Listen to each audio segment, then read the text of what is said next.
Time for us to check in with David Heurtel. He will be our regular guest every Friday afternoon going forward. So, David, thanks for being here. It's great to have you.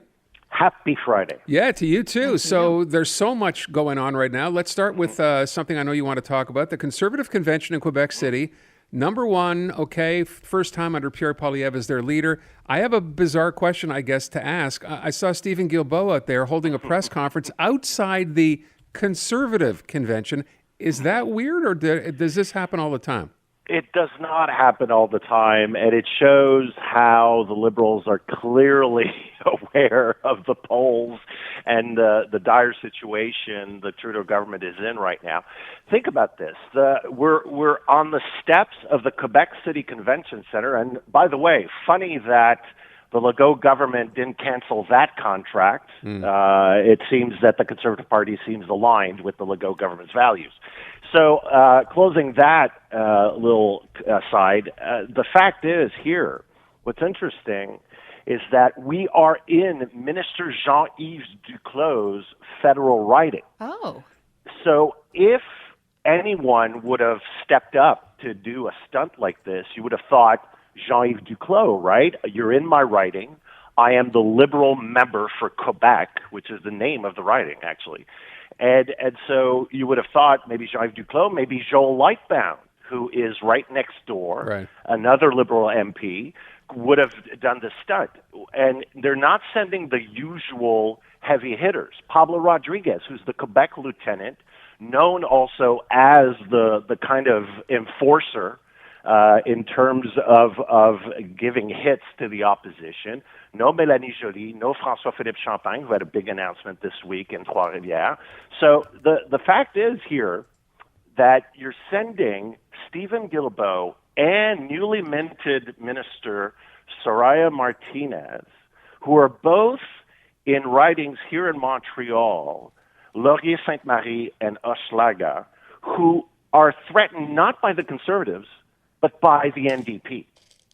And what does Stephen Guilbeault and Soraya Martinez talk about? Climate change. And they attack Pierre Poilievre on climate change, which to me spells out where the Trudeau government and the Liberal Party of Canada is in terms of strategy here, is that it's not necessarily doubling down against Poilievre. Yes, they'll try to define him as an extremist, and for the next year and a half, because with the announcement yesterday on the foreign interference inquiry and the final report being asked to Justice Ugg on December 31st, 2024, you're looking at a 2025 election.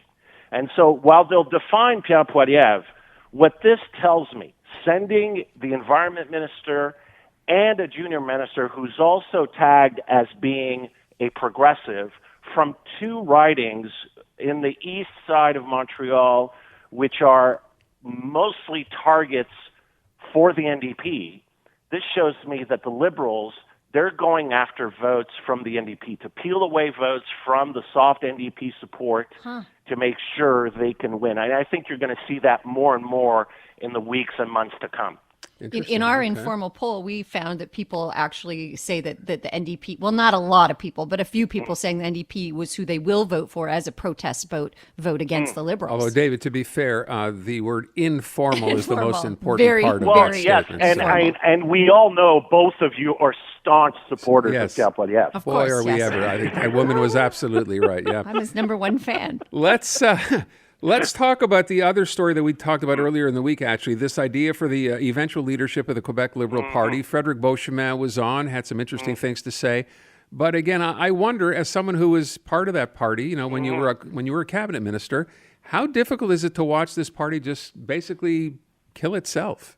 It is very difficult to watch because, I started my involvement with the Quebec Liberals as a young Liberal when Robert Bourassa was Premier of Quebec. Wow. And so my liberalism, quote unquote, is firmly based on Robert Bourassa's vision for Quebec, which I think is still very current, but that's another discussion. But here, I thought there's something very interesting that I haven't heard a lot of, and José Legault actually alluded to it in the Journal de Montréal this morning.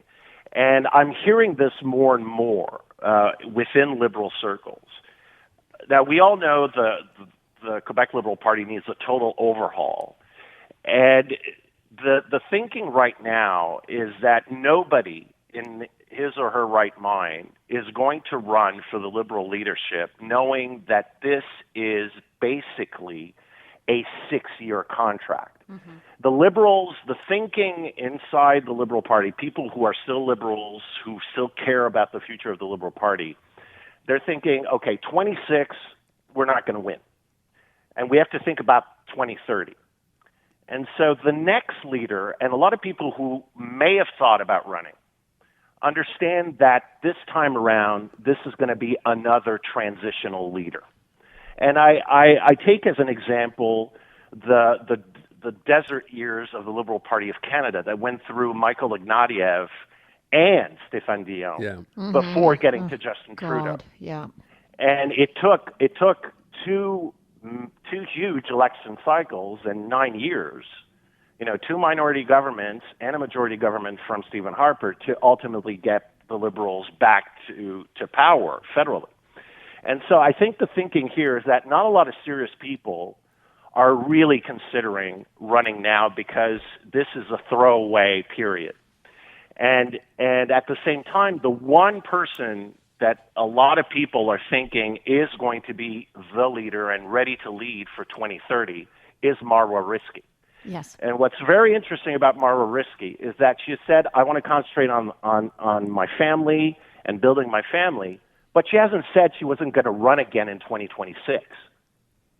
And that's very interesting because in my mind, while she wants to focus on her family and building it, I think the strategy here, and a lot of people think that, and I'm guessing that is also Marwa Risky's bet, is that after 2026 there will be another leadership run and that it will be her time.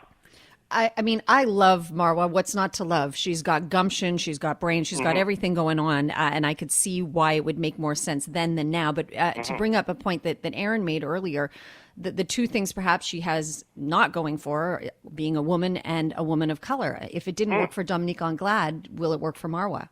I think with the right strategy, it could. And I don't want to dwell too much on Dominique's tenure, but I think by 2030, Quebec will be in a much different place than it is in 2022, than it was in 2022. I hope so. The demographics are evolving seriously.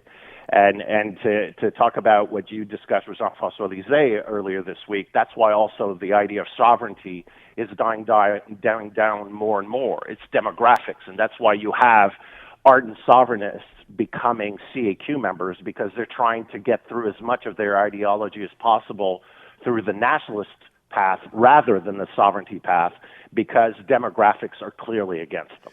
I will mention, David, to that piece by José Legault when Natasha brought it up. My cynical view was, of course, she suggested Marwa Risky, knowing a woman like that would never win in Quebec. Well, and then I would say the strategy still holds true, but because after 2025, you're going to have had a federal election. And then François-Philippe Champagne and Mélanie Joly can seriously be in play. Oh, there you go. And that, I think, for the next cycle, that's why you only have people like Frédéric Beauchemin, who is a nice guy, but he doesn't have that kind of caliber. He's doing this to build his brand up. Good for him, smart guy. But we're not talking about premier material. And so the idea here, I think, is that a lot of people are staying on the sidelines, Marwa Risky, and we'll see what happens in 2025 federally. But I think the Liberals will get really serious in the 2026-2030 cycle.